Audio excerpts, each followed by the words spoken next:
Hello again everyone, Saki here and welcome back to another episode of NASCAR Racing 2003 season, the 2019 mod with 2021 cars, and we are here with the cutoff race of the round of 12 here at the Charlotte Roval. Brandon on the pole in that Mountain Dew Toyota, and we are on the outside in our Critical Role Camaro, and the chase will come into a much cleaner view after today. Once we start eliminating 4 more drivers, we are mathematically good, so we don't have to worry about missing the show. But of course, with this road course, it's a big wild card. Not as much as Talladega, but still a surprise winner may come from here.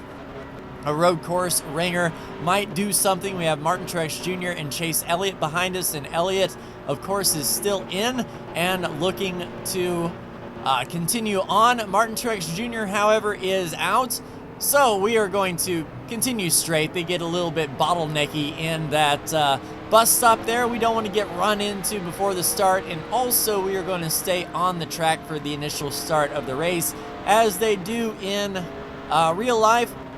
You know, coding wise, you can't tell the game to separate its pace laps from its from the racing line, so we'll just have to make do with what we got. Wait for that restart box. Everyone else is going to come through, and we have 11 laps to settle it, and green flag is out. We get the launch, Brandon to the inside, and we gap them just a little bit, but side by side, those guys are going to come right back to us as we go through Heartburn turn and single file out. A little bit wishy-washy through that left-hander. Gets set up for this right-hander through the infield, and already Martin Truex Jr. is close to our rear bumper, looking to the inside, nearly gets us. We'll use that runoff area over the curbs and get the power down as straight as possible. This off-camber corner is certainly trouble. It wants to fling you out to the grass, and then a hard cut to the right, and we about blow it. Martin Truex Jr. to the right looking. We'll hold that inside. Now we'll get us set up well for the banking transition right here. We'll just clip that a bit and get back on the power and see if we can extend.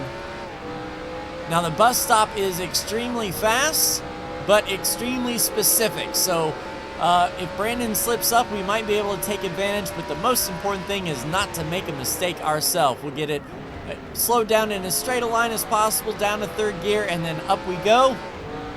And then one of the most difficult turns on this track, coming into the infield. Oh, and yellow flag is out already behind us, so we'll take the yellow and see what we got here. And we'll come across the line in second. No need to pit, so let's see what brought out this yellow flag.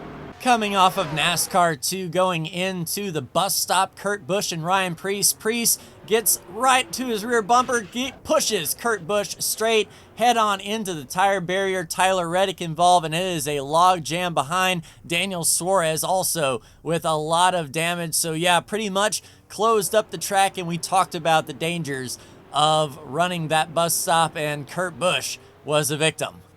And riding in second, coming to start lap 6, we will be taking the straight shot once again. Everyone else single file and waiting for that green flag, and green flag is out.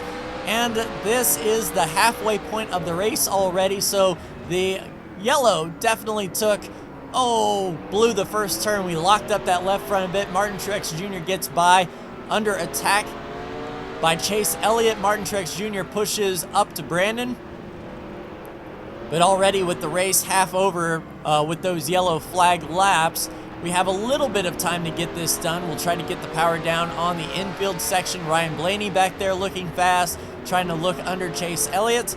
And we will take care of our tires as best we can for this run, as we are not going to come to pit road. So we can't be doing things like sliding the left front as we did before.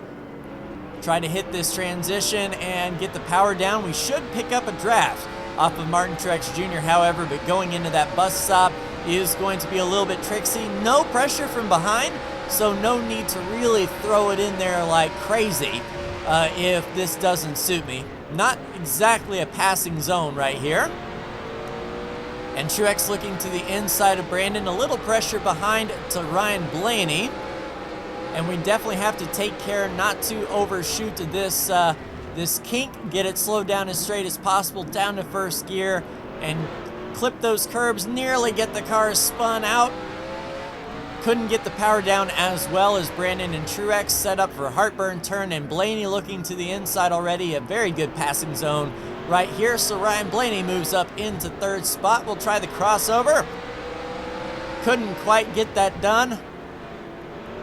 But Brandon holding station under that pressure from Martin Truex Jr. looking to the inside.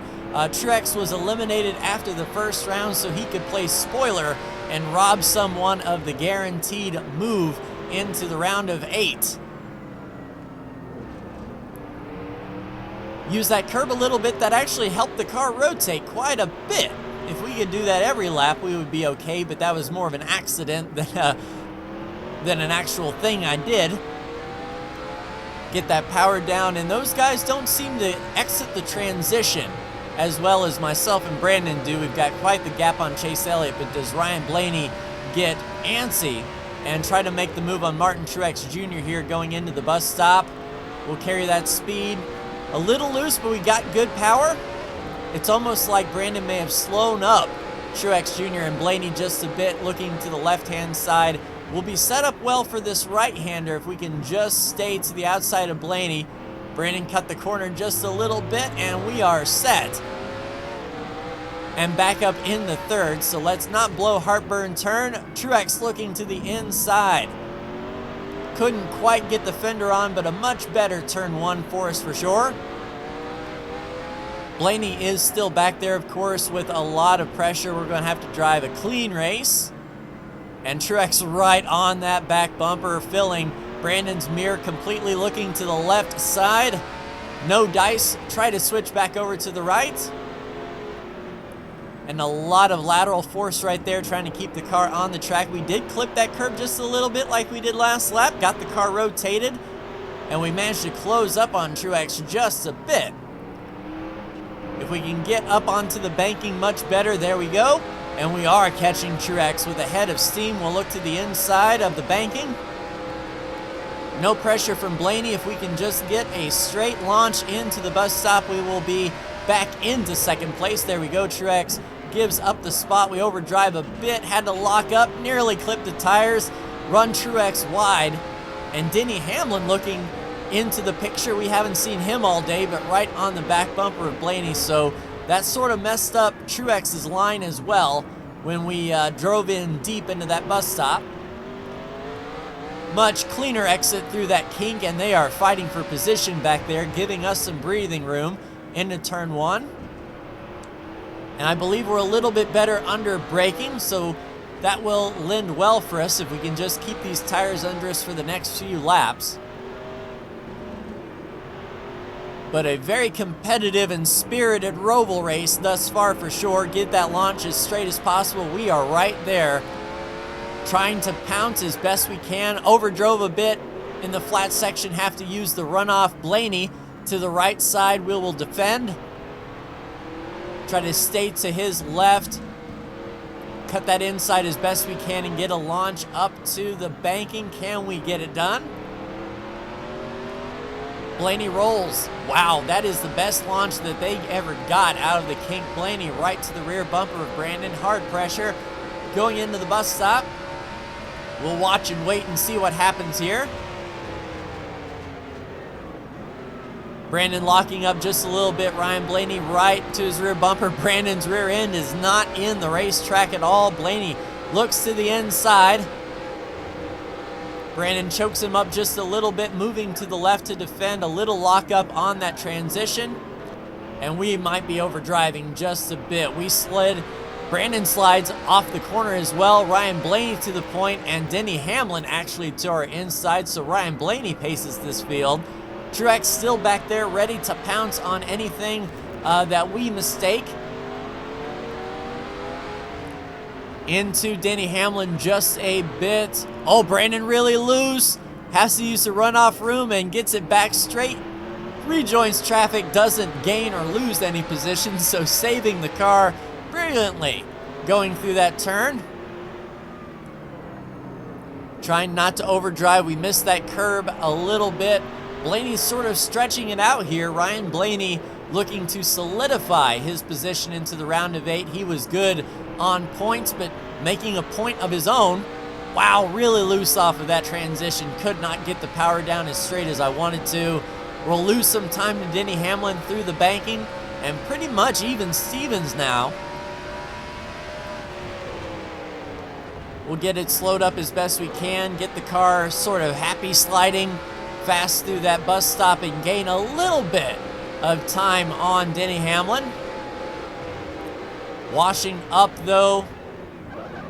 Oh, Brandon into Blaney. It's another Johnson-Truex situation. We're through, Denny Hamlin's through, and it's white flag, 1 lap to go. So we have 1 lap to catch Denny Hamlin.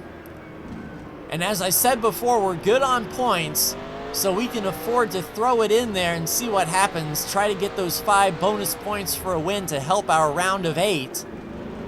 But Denny Hamlin also looking to gain 5 points to help his round of 8 as well. At the same time, we can't afford to lose any positions to Truex. We'll try to hook that curb as best we can, just barely missed it. So it looks like the bus stop or the kink into the front stretch is going to be our prime time to make a move. We just need to stay in his draft, catch up as much as we can, get right down to the bottom, take the shorter way around, get in that toe. And really going for it here, drive in deeper than we ever have. Oh, lock up. Ooh, I believe we're airborne and we missed the tires. Whew, well, we went for it, couldn't get it done, and managed to bring the car back in one piece mostly, it looks like. Yeah, we're not going to be able to get him into the kink. Can't overdrive it. Let's come across the line for second. Denny Hamlin wins the Roval. Martin Truex Jr. in third. 4th place, Ryan Blaney after that spin. 5th place, Chase Elliott. 6th place, Brad Keselowski. 7th place, Eric Almirola. 8th place, Kyle Busch. 9th place, Alex Bowman with some rear end and front end damage. And rounding out your top 10 is Kevin Harvick. William Byron comes across the line in 11th. Austin Dillon comes across the line in 18th. Brandon comes back with a top 20. And let's look at that again, and it's almost very Johnson-Truex, almost the exact same thing. Blaney and Brandon around. There goes everyone through the middle. Brandon tries to get it gathered back up. And why did he lose so many positions? He was here into the top 5. Maybe the tires were gone. And here we see why Brandon was so mad at Joey Logano after the race. Logano, like, brake checked Brandon, and around he went to the infield. So, yeah, maybe some words between Brandon and Joey going into the next round. So, the cutoff, Kyle Busch is your last driver to transfer. William Byron 6 down, Keselowski, DiBenedetto, and Austin Dillon on the outside looking in. And after the points reset, Brandon 68 up, we are 48 up. Denny Hamlin up for that win, propelled him into the good. Ryan Blaney is your cutoff driver. Kyle Busch, Alex Bowman, Chase Elliott, and Eric Almirola will have their work cut out for them over the next 3 weeks, but we go to Texas Motor Speedway next time. Should be fun. Like, share, and subscribe if you are so bold. Thank you so much for tuning in, and I'll see you in the next NASCAR Racing 2003 season video. Take care.